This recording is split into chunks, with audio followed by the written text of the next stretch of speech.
Sveiki, su jumis sveikinasi Android LT ir mes gavome tokį klausimą iš Rimanto, kaip galima valdyti savo kompiuterį nuotoliniu būdu. Ta mes jums parodysim vaizdžiai, ko mums reikia. Tai yra kompiuterio, žinoma, ir telefono. Taip, tai tokiu atveju užeiname į teamviewer.com, iš kur atsisiunčiame aplikaciją į patį kompiuterį. Tuomet tą patį padarome savo telefone, atsidarome aplikaciją kompiuteryje ir jums iš karto rodo ID kodą. Tai yra šioj vietoje ir reikia sugalvoti savo slaptažodį. Atsidarome aplikaciją telefone, įvedam ID kodą, įvedam slaptažodį, spaudžiame prisijungti.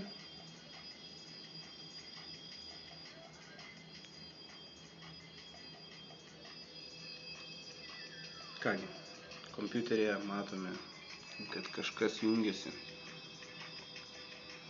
prie kompiuterio.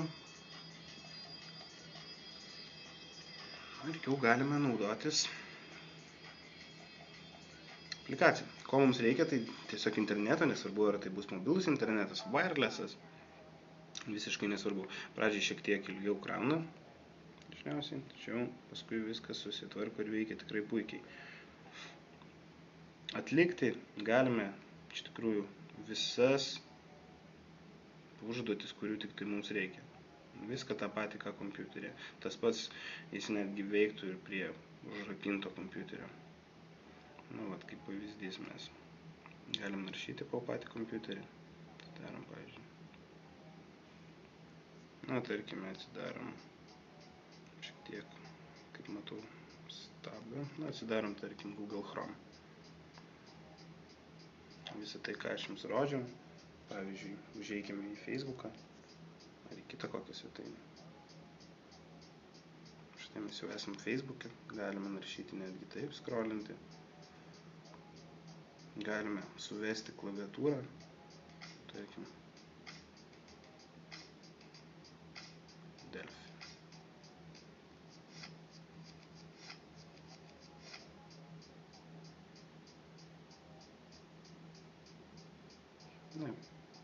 Galime pasileisti reikiamas aplikacijas, tarkime, jeigu tokių turime, kurių reikėtų. Ir dar viena yra turbūt reikalingiausia šio nuotolinio prisijungimo savybė, tiksliau tokia papildoma nauda, tai yra vadinamas Dropbox'as, kurį mes taipogi turėtume atsisiųsti iš interneto svetainės dropbox.com, užsiregistruoti. Galime taip pat pademonstruoti visą, kaip tas veikia ir planšetiniam kompiuteriu. Ir visą tai veikia taip pat gerai. Žinoma, kad veiks taip pat gerai, aš manau, ir labai tikiuosi. Taip, mums reikia vėl TeamViewerio. TeamVieweris. Darom TeamViewerį. Pakartojam, tai yra suvedam ID.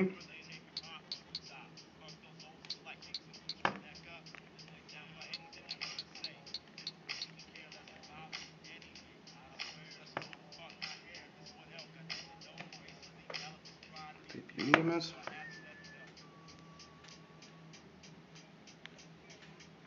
Netgi galiu pasakyti, kad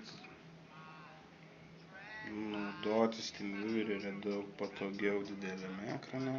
Tai būtent planšetėme kompiuteryje. Šiuo atveju Dell 7 colių. Kągi, matau, kad esame jau prisijungę.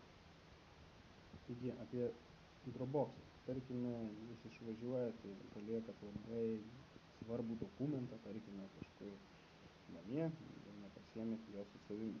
Kaip pavyzdys, šitas svarbus dokumentas buvo šita nuotrauka. Mes ją tiesiog atsikopijuojam.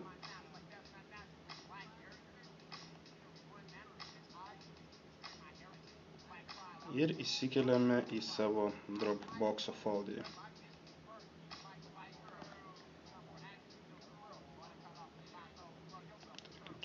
nuotraukos.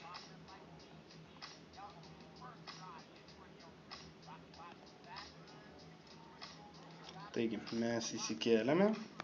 Dabar mums reikia užeiti į Dropbox aplikaciją.